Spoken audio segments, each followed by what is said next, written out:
Netcasts you love. From people you trust. This is Twit. Bandwidth for Triangulation is brought to you by Cashfly at CACHEFLY.com. This is Triangulation, episode 101, recorded May 1st, 2013. Dr. Darya Rose.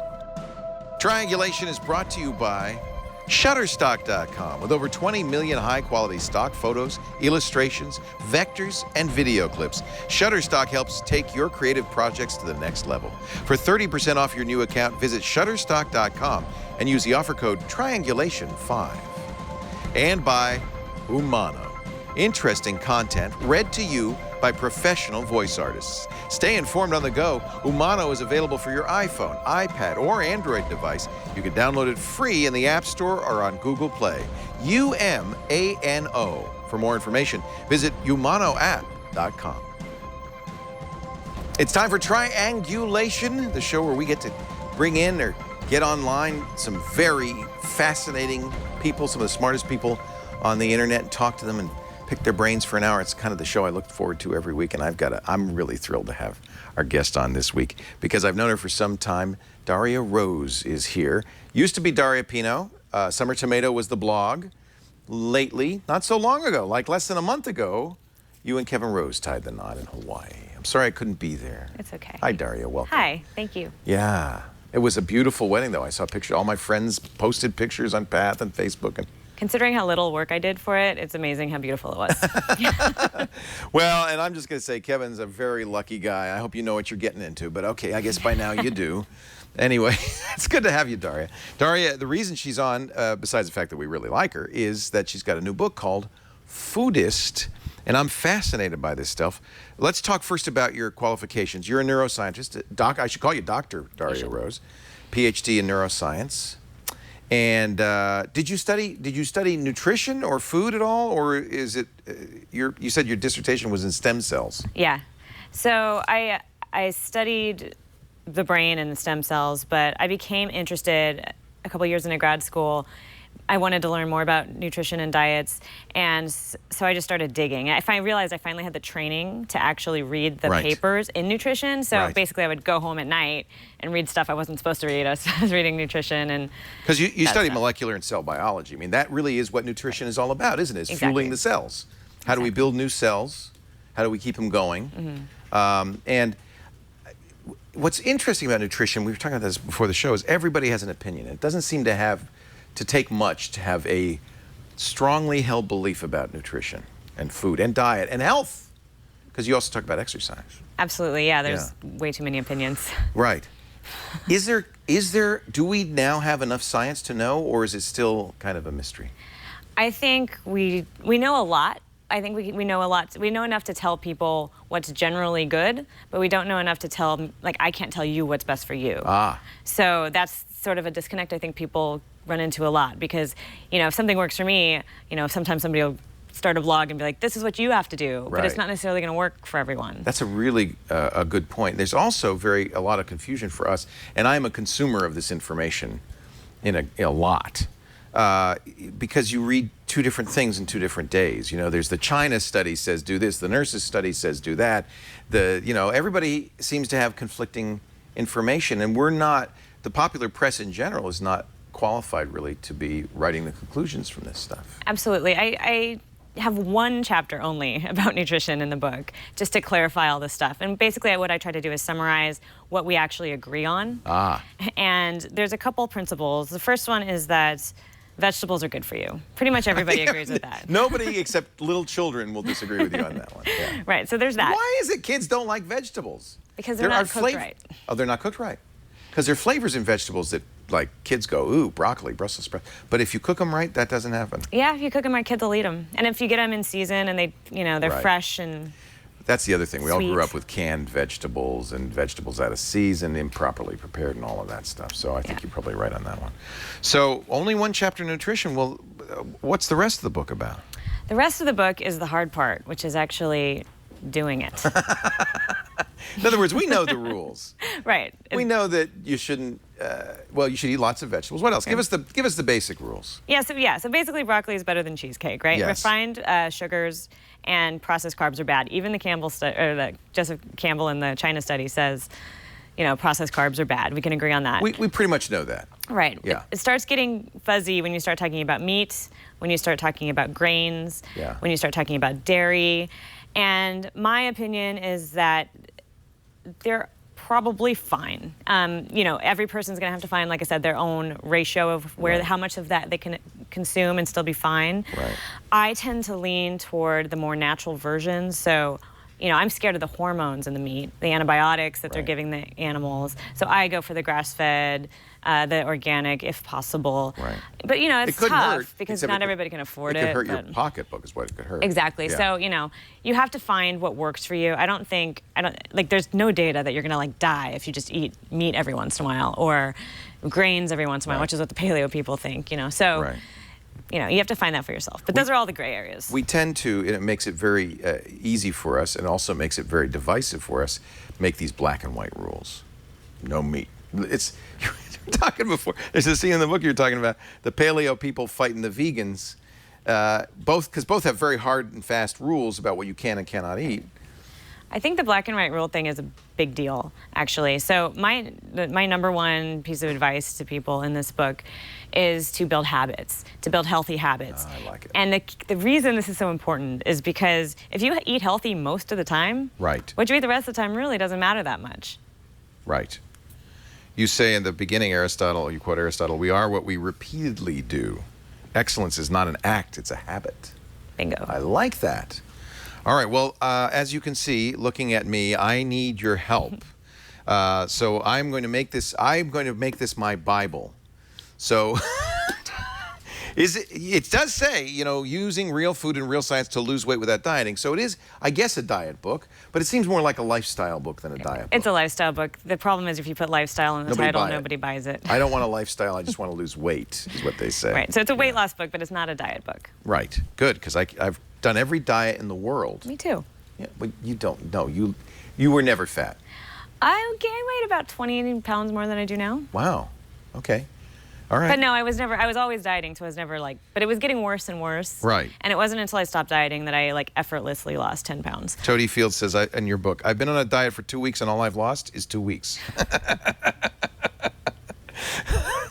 Yeah, I've been on that diet, actually, the 2 weeks diet. So, and John and I are going to we're going to do it, right, John? We're going to do whatever Daria says. We're going to follow her instructions. So in just a bit, we will take a break, but in just a bit, more with Darya Rose, Foodist. I'm going to ask how Kevin's doing, too, because we haven't heard from him in a while. And the new book is out. It's by Harper. It's a Harper One book. HarperCollins published this. And you can find it in bookstores everywhere. Starting on Tuesday. Really? I got an early edition? Right. Wow. Cool. Starting Tuesday. Our show today brought to you by Shutterstock.com. With over 20 million high-quality images, you're sure to find the right image for you or video for your next creative project. It's great. Publications, you'll see it all the time. You use Shutterstock. Great for ads for your website. I tell you, I'm sure Darya's a long-time blogger. You got to have an image in your blog post. It just makes a huge difference. People don't want to read a bunch of text. They want a little picture. Makes a million different. And having something like Shutterstock with their great search engine. In fact, why don't you go try it right now? Go to Shutterstock.com. You don't need anything. You don't need a counter or anything. Just go there and you can start playing with the search engine on Shutterstock. It will let you do so many great things. You can drill down.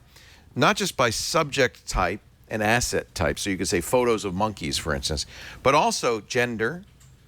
I guess if you could tell the difference between a male and a female monkey, it would do that. Probably boy and girl would be better. By emotion, so you can choose for angry boy monkey. Let's see what boy monkeys. Let's see if it knows the difference between boy and girl monkeys. Yes, it does. Can we choose happy boy monkeys? Because you can put emotions in there too. Happy boy monkey. That's going to narrow it down. Every one of those monkeys is a happy boy monkey. How about that? Well, yeah. So you see, now, what I love about Shutterstock is now you can do a lot more. For instance, you can use the spectrum tool and say, I want blue or green or yellow. This is great for creative teams who are looking for inspiration and a palette. This is all free to browse, by the way. They have light boxes, so if you've got 15 images you really like, save them to a light box. You can access them yourself, but also share them with other team members. The iPad app is spectacular. In fact, it won a Webby Award, iPad and iPhone app. I have it in both. And Shutterstock is completely global, and I think this is really great for our audience because we know our audience is global. They have offices in more than a dozen countries. They're multilingual in their customer service with dedicated corporate reps and full-time customer support throughout the week in more than a dozen countries: Germany, China, Italy, Brazil, Belgium. Look at blue hippos. I love it. Shutterstock.com. It's not just pictures, by the way. Images, videos, vectors, illustrations, it's all there. I love Shutterstock, and I think you're going to like it too. And one of the reasons you'll see publications use it is because not only can you buy a bundle of images, you can subscribe. This is what I have, the 25 image a day subscription. So, you don't even have to worry about it. You just use your images as much as you want. Our best offer here is we're going to give you 30% off on your new account. Now, that makes it very desirable. You don't need a credit card to start an account. Set one up. But when you do decide to purchase, use our offer code Triangulation5, because we're in May now. Triangulation and the number 5 for 30% off any of the packages Shutterstock offers. I'm totally going to do that. Yeah, for Summer Tomato. Yeah. Yeah, totally worthwhile.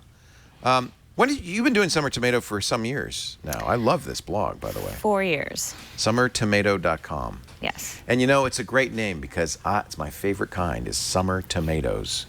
They're delicious. They are delicious. They taste like candy. They are like candy. That was when I realized that food from the grocery store and food from the farmer's market are not the There's same. A big difference. Even if they both say tomato on them. No, and they might even say summer tomato on them, but if they're ripe and they're brought to ripeness on the vine and they're often heirloom is better because they just I love them. Yeah, now you're making me hungry. I should have brought some. You should have brought some summer tomatoes. Summertomato.com, our current most recent post today, 12 ways to upgrade mom's kitchen skills and help her eat better. That's one thing you talk a lot about in the book is being a better cook. It says if you don't like to cook, it's partly because you're not a good cook. Right. How do you get to be a good cook? Well, it's like we were talking about, half the battle is starting with good ingredients. Yeah. Because if you have broccoli that's amazing, guess what? It doesn't need hardly any cooking. Right. Just a little olive oil, a little salt, a little garlic, and it's amazing. Do you have recipes in here? Because that sounds good. There are some recipes in there. I'm not a chef, but there are some sort of foolproof recipes that anyone can do. I used to burn water, so I don't, these are idiot proof. This is great. This is a decision chart in here for how to find real food at the supermarket. It isn't really this complicated, but boy, you read this, you realize, does it have a label? Yes. Does it make health claims? Does it have nutrition info? Might it contain bacon anyway? Yes, it's probably a dog food. Eat at your own risk. It's either a hair or household product. Are there more than 5 ingredients? So what you're really looking for is something that is fresh, Right. that is not like highly processed, highly, fabricated, right? Yeah. If there are more than 5 ingredients, not a good idea. It's what Michael Pollan calls real food. Real food. Yeah.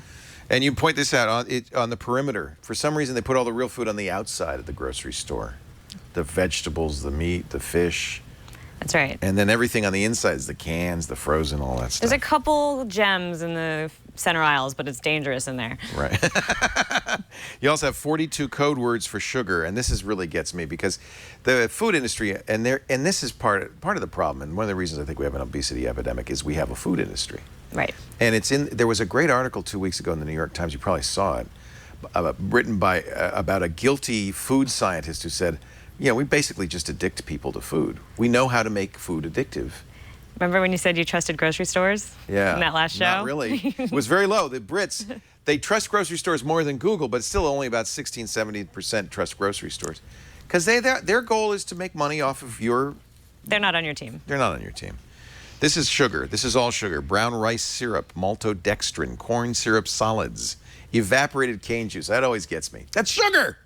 I have a tip for you. The reason all those are in there is because people are always like, they'll send me a link to some product and they'll be like, is this healthy or not? It's got agave nectar in it. It's got to be good. It's made from cactuses. Well, they don't even look at that. They're just confused, right? They look at the health claims that says trans fat free and more protein or whatever. What I recommend people do is just ignore all those, flip to the back, look at the ingredients. Okay. If any of those first 5 ingredients are sugar, be careful. Stay away. Yeah. And if all of them are sugar, definitely put it down. They'll do that. You'll see something that the first 3 ingredients are different forms of sugar. Absolutely. Sugar. Or other just junk. Or junk, yeah. Or stuff that's in like, you know, basically just chemicals that are added for preservatives or flavor or color or whatever. That's not food. I actually really like this book because it's very practically focused. Yes. It's like, here's what you should have in your pantry. Here's you talk about triggers, which is and making a food diary. I think that's really useful for people. Tell me about making a food diary, tracking your diet. Well, there's a couple reasons it's helpful. First of all, if you look at any diet study, almost always the control group will lose weight. And you're like, why is the control group losing weight? It's because they have to report what they're eating. And that's like I call it like the quantum effect of dieting. It's like the second you're being observed, you instantly eat better. So it doesn't matter what diet you're on. If you're writing it down, you're going to do a better job. Right. And basically, the point of writing it down, you know, is not to become obsessive about it. It's just to get a sort of idea of how you normally eat. To become conscious. And find those habits that you can most easily change from bad to better. See, it's about mindfulness, right? The whole chapter on that. Yeah.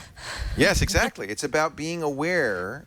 And you talk about eating fast, which is what I do. And it's unconscious. I can't even remember what it tasted like after I'm done. Right. And you'll eat too much and you'll enjoy it less. So the better thing to do is slow down, chew it. You'll eat less. You'll enjoy it more. Mindfulness is a good one. It's hard. That's the hardest thing to do. It's really, really difficult. Even me, who like preaches this stuff all the time, you know, I will find myself, you know, deep in a blog post or, you know, on Twitter, like trying to figure out what's going on.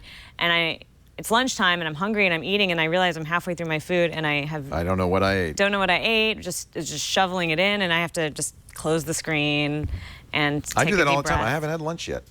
And so It's horrible. Well, I've been nonstop on the air. So what I'll do is there's going to be stuff in the kitchen right on that table. And it's probably going to be cookies, brownies, banana cake, chocolates, and whatever it is, I don't care what it is, I'm going to take a handful of it, I'm going to stuff it in my mouth. And that's because I didn't have lunch. That's my lunch, right? And that's also a bad habit.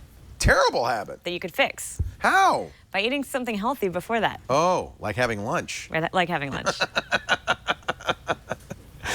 Oh, my goodness. Yeah. Yeah, my mom was visiting for the last month, and so we ate out a lot. Eating out's a challenge, too, isn't it? Very much. I have a chapter in there, too, on restaurants and how to order. Because, and you know, sometimes you have different goals. Sometimes you just want something fast and tasty. Sometimes it's an anniversary or something and you don't care if it's fattening. Right. So you're having your 1-month anniversary, so you might enjoy. You're a newlywed for the first year. You're allowed. Yeah, you're allowed. Okay. So, but for me, what should I do in a restaurant? I think that the best thing to do is try to, I mean, if it's up to you, to pick a restaurant that has real ingredients and cares about their food. Yeah. And those are going to be places that, you know, their menu changes regularly because they stick with the seasons. If you can't do that, you know, I have this sort of balancing act I do, where if it's healthy and it's going to taste bad, but if it's unhealthy and also not going to taste that good, then I just get the healthy thing. But if it's going to be, both of them aren't going to taste good, but at least eat one that's healthy for you. Exactly, because it's not worth it. Because you have to remember that like if you're at the airport, this is my favorite example. The airport's got nothing good. It's disgusting. It's horrible. Why waste an indulgence? And just because you don't like it doesn't mean it's not an indulgence, right? Why waste that at the airport when you could just eat before you go? Okay, this is good. It's going to taste horrible if it's good for you or if it's bad for you, so eat the one that's good for you. Or better yet, don't eat at the airport at all. Bingo. And do you now come on, you don't bring bag lunch on the airplane, do you? I try to eat something big enough beforehand that I can get through a 6-hour flight. Right. And I'll bring snacks. If I'm going the distance to Europe or something, you do what you can. You got to do it. I sometimes bring little snacks. I have some recipes on there for airplane travel. 10 reasons to never eat free food. Just because it's free. This is good. I'm going to tattoo this on my forehead. You don't have to eat it just because it's free.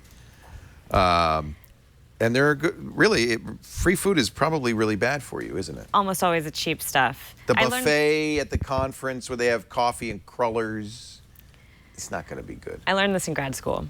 Everywhere you go, there's free pizza, free Coke, free chips. And you know, it's easy to be like, oh boy, food. But after a while, I realized it's not worth it. I should just have a real meal. It's cheap, it's flavorless, it's bad for you. You aren't saving money. You'll feel gross later. That's the one I wish I could remember. Because I often, after going in there, go, if I could only feel that feeling before I eat the food, I'd probably do better. With the mindfulness practice, that comes more naturally. Yeah. So that's a habit that develops, and it becomes harder to break it once it becomes a habit. Right. You talk about insulin resistance. This is kind of the science behind the low carb stuff, right? Is that we beat up our body with these sudden sugar highs all the time. There's sugar in everything. Right. And our insulin spikes to handle the sugar. And then it crashes, and then we go, I'm starving because it's crashed. And the insulin resistance comes from doing that. See, I'm 56. By now, it's over for me. I'm so insulin resistant, there's nothing I can do about it. Absolutely not over for you. Come on, it is. It's over, I can tell. I'm going to eat those donuts. Well, what should I do?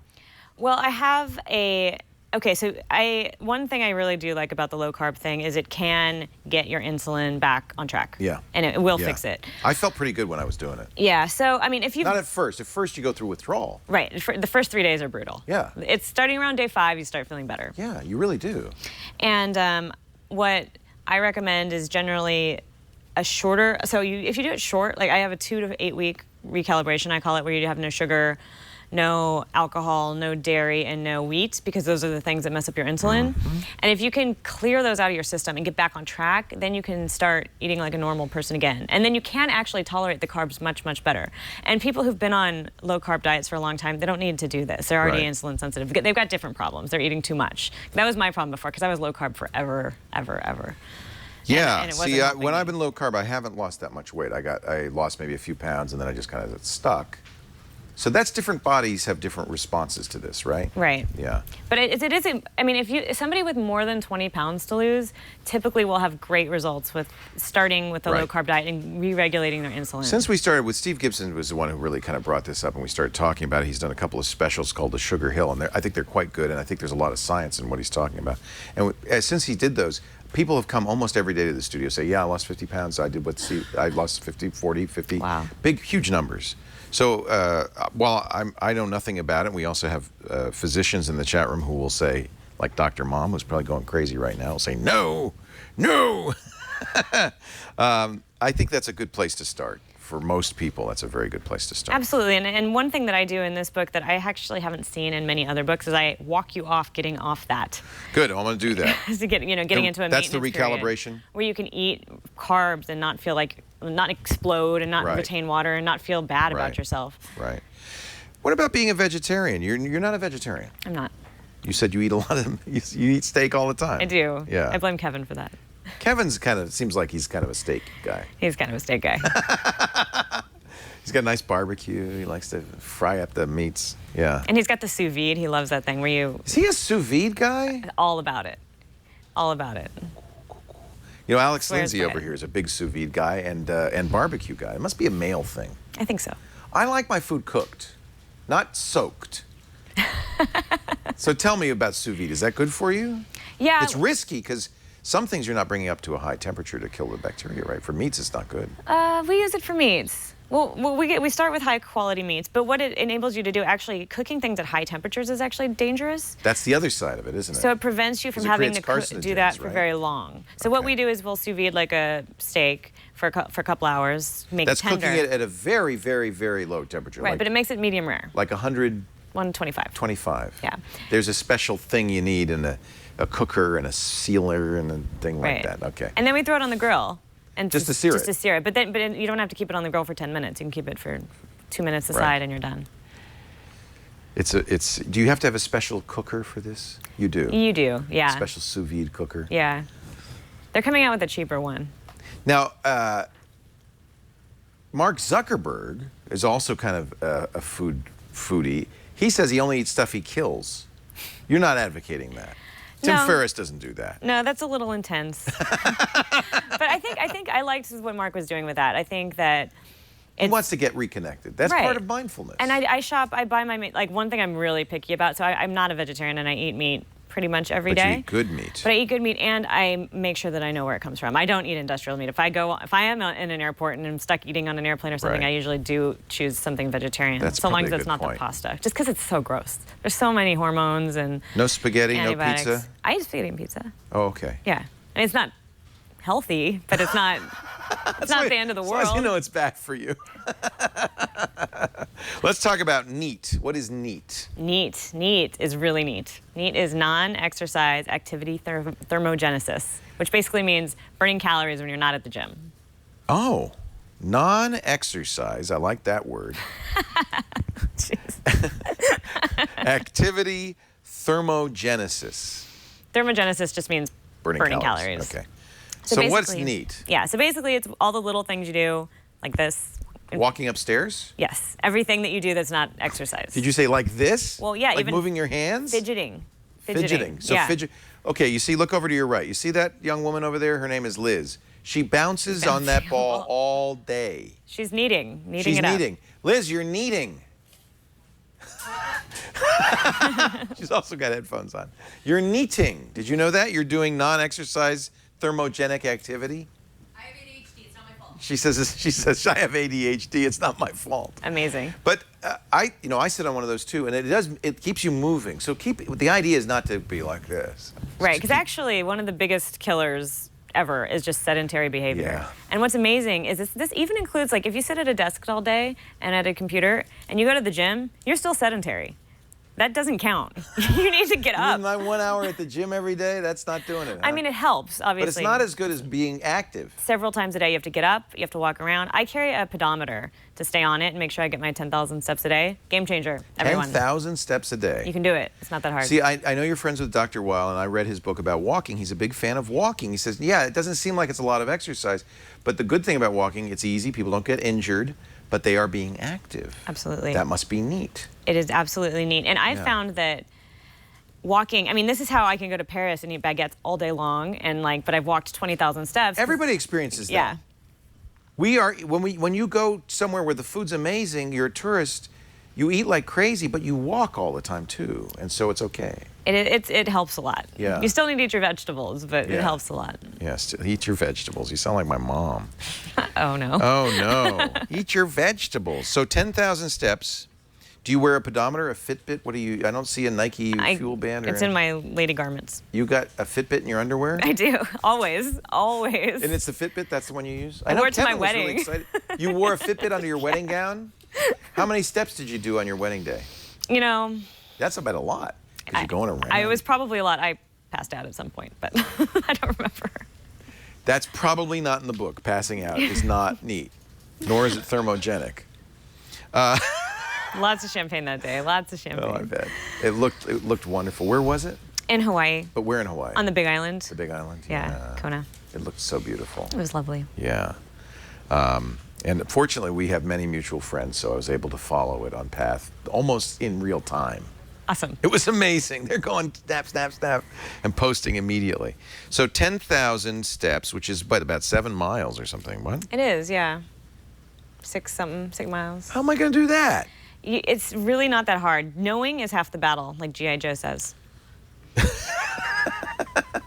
So put a Fitbit in your lady garments. That's Or your man garments. Or your man garments, and see how many steps you do. If you go to the gym, it's definitely easier to hit. But I find that even going to the gym, I need to take my dog on a little No, extra it's walk. true. Gym is only a few thousand. Right. You know, you do the Stairmaster for an hour. It feels like you've done a lot of exercise. And that's why I think 10,000 is an interesting thing, because you cannot get to that number unless you're just active. And it is a game changer. Like if I consistently get my 10,000 steps, I can eat. It's like really difficult for me to not maintain my weight. If I get more than 15,000 steps, I pretty reliably lose weight. All right, we're going to talk some more. We're talking to Dr. Darya Rose. But you're going to, so the book has Pinot, because it came out you just got married. Yeah. But you're going to drop the Pinot and just be Daria. Well, Dr. it's my Darya middle Rose. name. Yeah. So it's not my last name anymore. Right, it's your middle name. I had to keep my SEO. Right. Summertomato.com is the website, @SummerTomato on Twitter, and the new book just out from Harper is Foodist. And this is, it's funny, there's an effect I had when I read Tim Ferriss's book, when I've read The Paleo Diet and other books, where Dr. Rosedale's book, where I'll read it and for about 3 weeks I'm inspired by the book and I do it, and then it's just back to the donuts, back to the free food.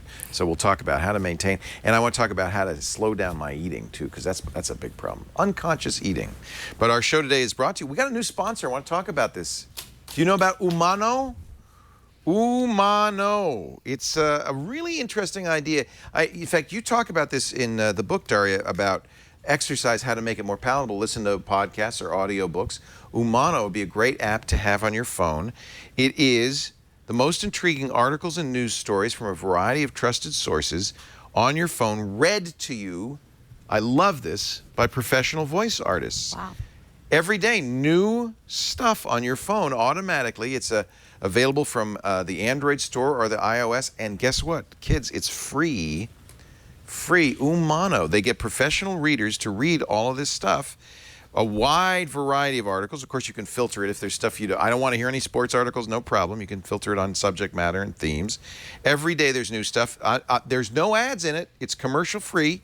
You can make playlists and listen offline if you're on an airplane or whatever. Stay informed on the go. It is a really great way to work out, to commute, to do housework. Umano is the Italian word for human. Don't you like that?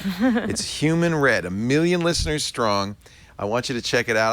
I discovered Umano when one of their readers called me on the radio show, asked for mic recommendations. And he said, yeah, I'm a reader for Umano. Do you know what that is? I said, no, what's that? He said, oh, well, you got to check it out. I listen to it all the time. It is really great. A great way to add content in your life at no cost to you. Find out more at umanoapp.com, umanoapp.com, or just download it free from the App Store or Google Play. There's no offer code because it's free. Just do it. You'll like it. Umano, read by humans for humans. I think that's neat that they've got 1 million listeners now. I found out about them when they had just launched. They're doing really well. So that's another way to make exercise palatable, is entertain yourself while you're on the Stairmaster. Yeah, and speaking, a lot of people in the chat room are asking about if my book's going to be out on Audible. I am dying for it to be. I'm a huge consumer of audiobooks, as I know you are. Yeah. But Harper isn't ready to do it. Apparently, diet books don't do that well. But if it becomes a bestseller, so and you everybody all go buy the one, book, and then it'll be on Audible. And I told him I would do it myself. she will read it for free, Audible. I just added that. Maybe she won't, but I think she might. Foodist is the name of the book, and you can download it, or not download it, buy it at Amazon. Is there a Kindle version? There will be a Kindle version. Yeah. Good. So you could download it. And I don't know. They're right. A lot of diet books are just a lot of recipes and stuff that don't really scan for reading. This is prose, and this would be. In fact, I want to hear you in my head saying slow down and things like that. You talk about Toaster. You and Kevin have an adorable dog. Having a dog is a good inspiration. Mm-hmm. You walk the dog every day, right? I'm also sort of a smartass, and you won't really get my jokes if somebody besides me reads it. So. You have to hear Daria read this. That's right. Your smartass voice. With my "that's what she said" in there all the time. Now, it's not in here, but you could add it, right? It's in there. It is? Yeah, it's in there. I think this is really, really great. It is worth having a hard copy, though, because there are some really good diagrams in there that are worth having. So you'd lose reference. that. Yeah. You'd lose that, yeah. So learn to cook, get exercise, 10,000 steps, make sure you do neat stuff. Yeah. I'm a big fan of strength training, too. Yeah, you talk about weightlifting in here. There's a couple things. The reason, first of all, women need to do it. They need to do weight-bearing exercise, especially for looking hot. I mean, exercise doesn't really make you lose a ton of weight, but it does help with maintenance, which is important. And it tones you up. But it makes at any size, you will look way better if you do some strength training all over your body, and this explains a lot about me. Generally increases your metabolism. It's good. I actually love you should lifting. Do it. Everyone should I love lifting. And you do free weights, barbells? What do you do? Yeah. I work out. Free weights. You need to be instructed if you're going to do free weights, because it's very easy to injure yourself. Yes. Compared to, say, a machine. Yeah, I've been doing it for 20 years, but. Wow. How much do you bench? I put little 5s on the bar. So 55? Is that 55? Yeah, 55. Right. That's good. Doesn't matter. You're doing it, right? Yeah. Yeah. You don't want to get big, I can't. I don't have testosterone. I'm Daria. I'm here to tell you about a diet. 8 reasons awesome girls, and boys too, should learn to cook. So some of this is dating advice. It's hot to cook. I'm sure you have no trouble attracting men with your intellect, but no matter how smart and beautiful you are, guys always melt for a girl who can cook an amazing meal. Did you do that to Kevin? Yeah, it worked for me. Tell me what you cooked Kevin. Oh, I cook for Kevin all the time.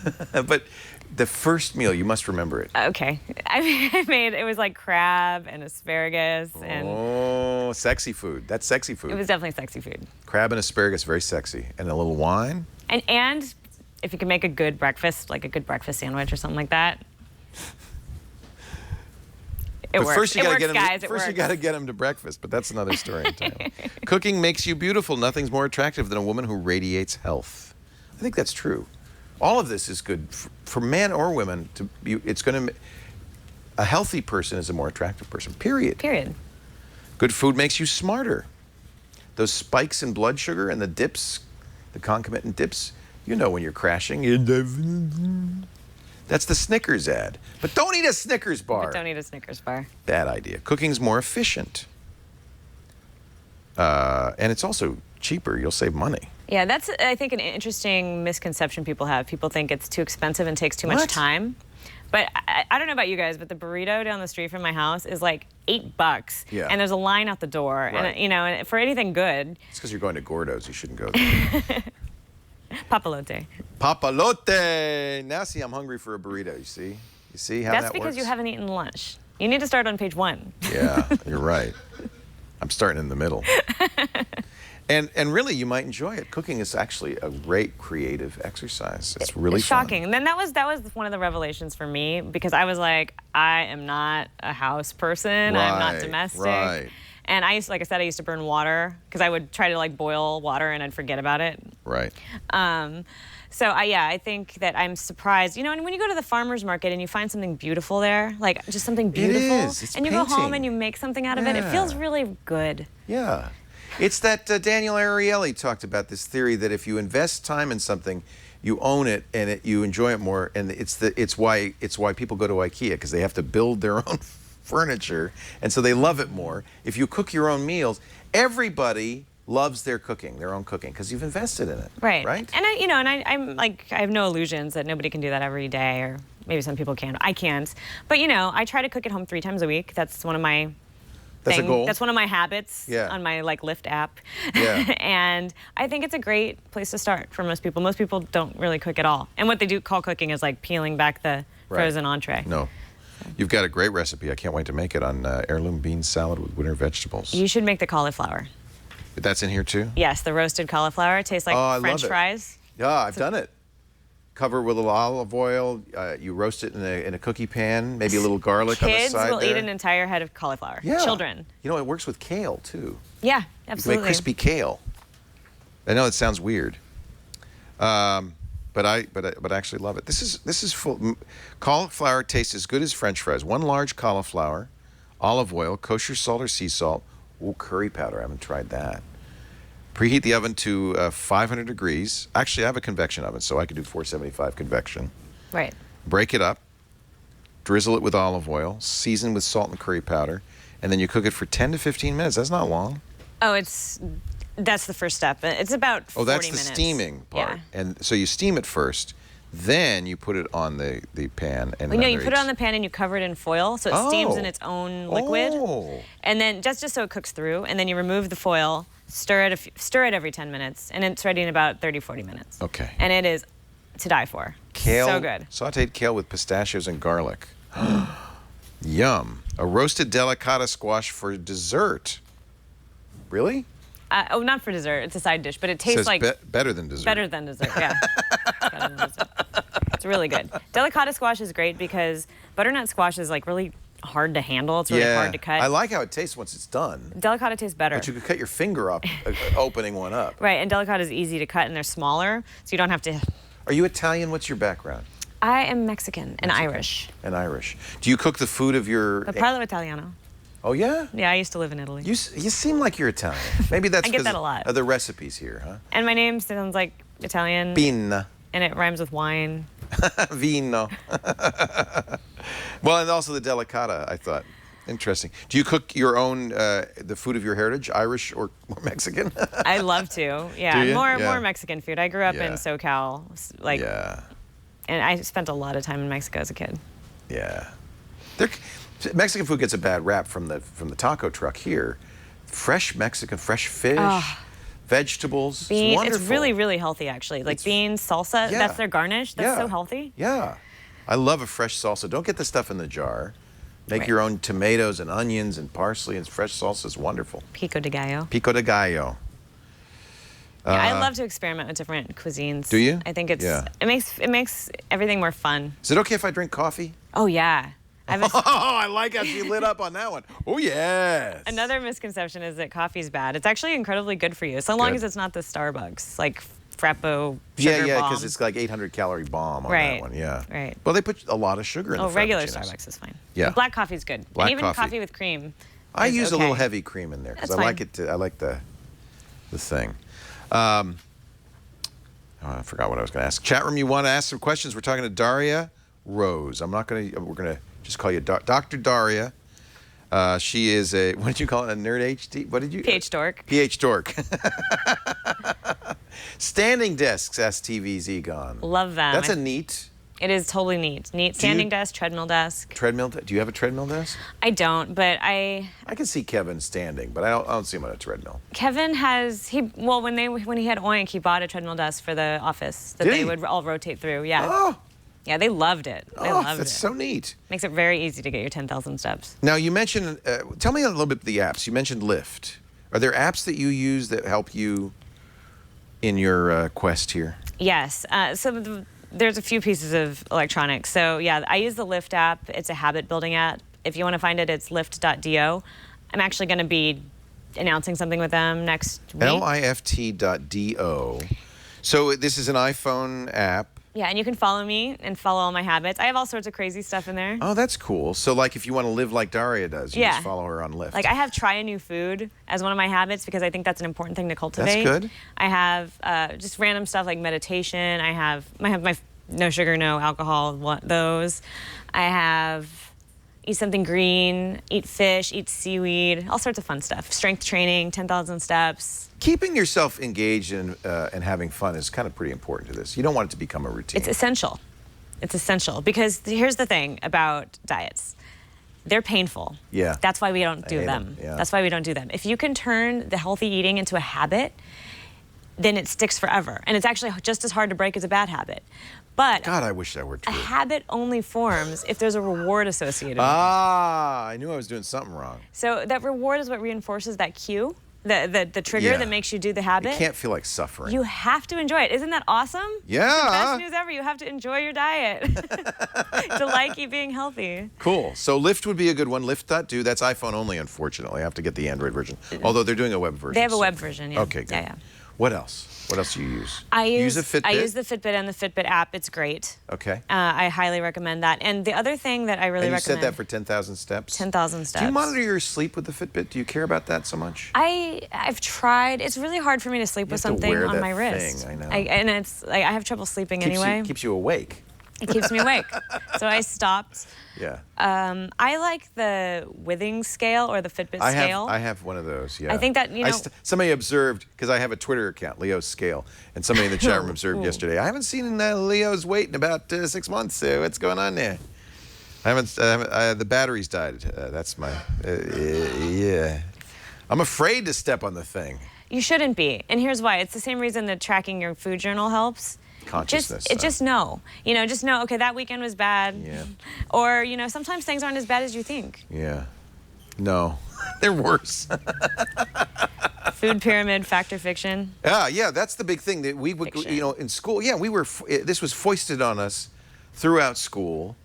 When I was a kid, then they completely changed it for your generation. And now it's a plate.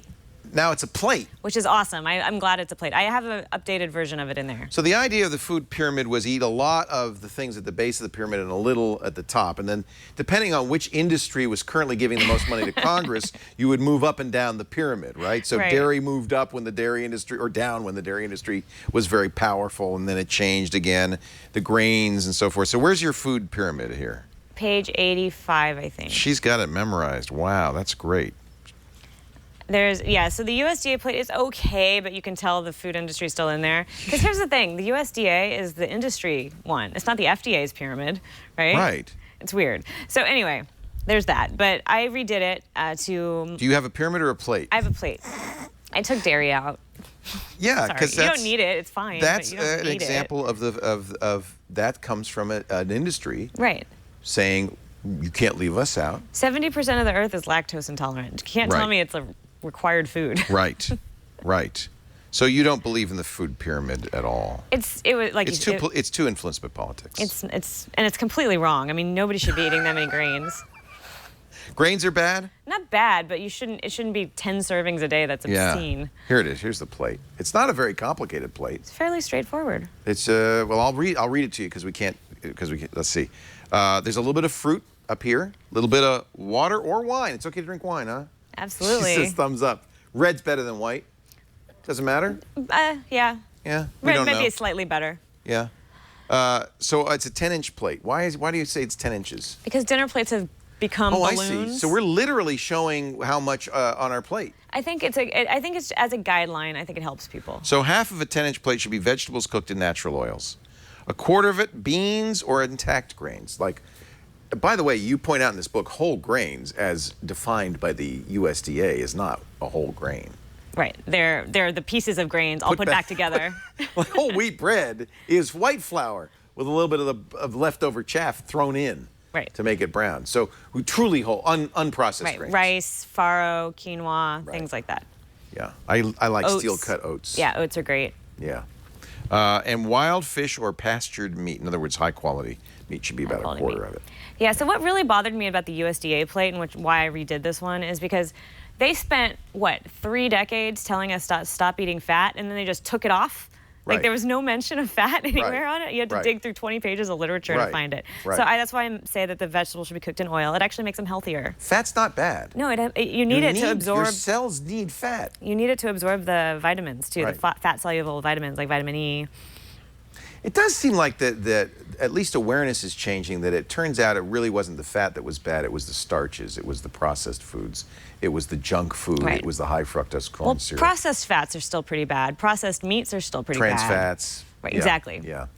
Exactly. So it's more the processing of everything. Right. Eat whole foods. Eat whole foods. Processed little. And the reason I put fruits on the side is because the USDA plate, which is right next to it on the page before, I think, they have fruit and vegetable on your dinner plate. And you really don't need fruit on your dinner plate. You need more vegetables. Really? I think. I mean, it's better to have that. I mean, not that... Because there's too much sugar in fruit? Well, you just need more vegetables. And, fruit is a great snack. That's why I put it on the side. It's a great dessert. I don't like vegetables, Daria. I don't want to eat more vegetables. It feels like punishment. You can eat them at my house. You will love them. Okay, I just got a dinner invitation. You did. Good. I miss Kevin. I want to see him. And I've never met Toaster. Oh, then you have to come I over. only know that he has a filter named after him on Instagram, and I've seen about 8,000 pictures on Kevin's Instagram feed. He's a cute little dude. He's adorable. Sweetest dog ever, if judging by his pictures. He's cuter. But you probably only take pictures of him when he's cute. He's always cute. Even when he's bad, he's cute. Yeah, I saw the bathroom picture where he tore up all the toilet paper. Was that staged or real? That was so real. Oh, God. That was so real. Oh, my God. And he was cute. He was like, I did that. Sorry. Don't be mad at me. He thought we wanted it shredded. Yeah. Yeah, this is what you need, isn't it? And I'm going to do this 18 tips to eat more slowly and mindfully. And this is probably a good one. Eat with your non-dominant hands. I'm a lefty, so I should eat with my right hand. And it would a lot of the food would miss. So that would be good. Eat everything, eat everything with chopsticks for a week. Isn't that a good idea? I like that, because you can't shovel the food in with chopsticks. Unless you do it like Woody Allen did. He put the rice bowl to his face and went like that. That's not... Try eating a sandwich with chopsticks. I don't think you can. Take your first bite with your eyes closed. You know, that's really true. I don't taste the food. And if I just went, let me taste that. It would be good. Eat with other slow eaters. That's why I eat fast, because everyone in my family was like, who can eat the fastest? Because you're going to get more food if you eat faster. Right. You get the seconds. Very common. Yeah. My dad, you should see my dad. You couldn't. He's a blur. You ate that? Yeah. I wanted some. No. Try to identify every ingredient in your meal by tasting it. Not like, I taste a little coriander. Yep. Use a plate. What do you mean, use a plate? As opposed to a bag of chips. Or something. Yeah, take it out of the bag and put a portion and then put the bag away. Right. So you have to go back if you want more. That's no fun. It is less fun. Remove distractions. This is one that we all suffer from in this world. Somehow I see you and Kevin sitting across the table and you both have your phones and your tablet right there. We put them away. Do you really? Yeah. We sometimes. You're a good influence on him. I try. Sometimes we watch NBA playoffs because they happen to be on at dinner time. It's just when they're on, you can't help that. But Game of Thrones can wait. Game of Thrones does wait. Yeah, because you don't want to be eating when that happens. You don't know what's going to happen. No, and it's like, we both are very busy. It's nice to actually sit down and have a face-to-face conversation. It's for 20 minutes. I think the single biggest thing we lost in our culture, in our busy culture, is the family meal. Every night. And make it long. And cultures like Italy, where they still take 2 hours for lunch. Absolutely. And they're way healthier than we are. Yeah. Eat in silence. Despite their pasta. Yeah, you don't have a little bit of pasta. Right. And lots of wine. And I'm liking this. Eat quietly and thoughtfully. I like that. I like that a lot. Serve small portions. Have a conversation. Don't eat when you're starving. Dim the lights. Bright lights make people eat faster. Hence Denny's and McDonald's. They turn the lights cafeterias. up. Cafeterias. Yeah, there's this guy, Brian Wainstink, who does these studies that he manipulates the environment and sees how much he can get people to overeat. And then that's what they do in those places. Yeah, it's fascinating. It's terrible. Play mellow music. You think Miles Davis Kind of Blue. I agree. Beautiful. That will make you eat slowly. Beautiful dinner music. And contrarily, fast music will make you eat faster. You'll eat with the beat. Of course it will. Or chew with the beat. Yeah. Da, da, da, da, da. Yeah, I can see that. That would slow me down. Great stuff. This is the book Foodist. It's from Harper. It's out Tuesday. Yes. Everyone buy it. You should have come next week, because then people could get impulse buys. Well, you can go on Amazon right now and pre-order it. Let's see if we can get it to #1 right now on Amazon. Let's see. That would be great. I know we can. Let's do it. I know we can. Come on, See, guys. this is what Kevin lost by not being, doing tech TV and stuff. He doesn't have that power anymore now. He's just like giving money to people at Google. But this is good. You can go and type in Foodist. That's good. It's a good name. Obviously a great name because nobody else has it. So you go the #1 hit on Foodist. Kindle edition is available for pre-order May 7th. Same time. So you got Kindle and hardcover coming up at the same time. $18.78. Free. Order it right now. Pre-order and we'll make it #1. Please do. Everybody. That would be fabulous. Do it. Don't do it for me. Do it for Kevin. And for Audible. So if we do yeah, good, we want to get the audiobook. I think this would be really good for me to listen to while I'm eating. And we have people. Somebody just tweeted at me that they have a cognitive disorder and they need to have it. That Harper, please. Oh, because they can't read. Yeah. They listen. That's why audiobooks are so great. I'll work on it. Yeah. Ben J. Photo. I'm going to do the So should I start on the recalibration chapter, or I should read up to that point and then start it? I think you'll have better luck. You can read the recalibration chapter and then start at the beginning while I'm recalibrating. While you're recalibrating, but I think you'll have much better luck sticking with all of it if you go through at least the first 3 chapters. And by the way, I got to tell you, folks, it's very easy to read. It's very appealing and fun, and it's not preachy or anything. It's just good. Thank you, Daria. My main message is that you should enjoy life. Live it up. Life should be awesome. Does this look like an unhappy person? I don't think so. Darya Rose, Foodist. And her blog is summertomato.com. So great to see you again. Congratulations. Thank you. Give Kevin a kiss for me. I will. Because he's a great guy. I love him. And I haven't seen him in ages. I miss him. We do Triangulation every Wednesday afternoon at, it's supposed to be at 3 p.m. It's usually more like 3:30 or 4 p.m. Pacific time. Just come on by. Sometime after 3, 6 p.m. Eastern time, 2200 UTC. Stop in. You'll see, I mean, I'm not kidding, great interviews with very interesting people. The chat room is a big part of this show because your questions, and we always pass them along. Darya's waving at you, chat room, just so you know. Now there are 101 episodes, so you can go back in time and look at them all. Audio and video available at twit.tv/TRI. But I think the best thing to do would be subscribe. That way you get every episode the minute it's available, and you can be surprised. You look at, oh, I got the new one. Use your dog catcher, your Instacast, or your podcatcher, and subscribe to Triangulation. Thanks for joining us. I'm Leo Laporte. We'll see you next week. Oh, I could tell you who's next week. Who's next week? Adam Carolla. Oh, God. Get the bleep button ready. Adam Carolla is going to join us next week. The week after, Douglas Rushkoff. We've got Eric Drexler's. We got together, Eric Drexler and Douglas Rushkoff in one show? No, okay. Drexler's the nanotech guy, Rushkoff the future shot guy. We've got some great people coming up. Make sure you tune in every Wednesday for Triangulation. Thanks, everybody. We'll see you next time.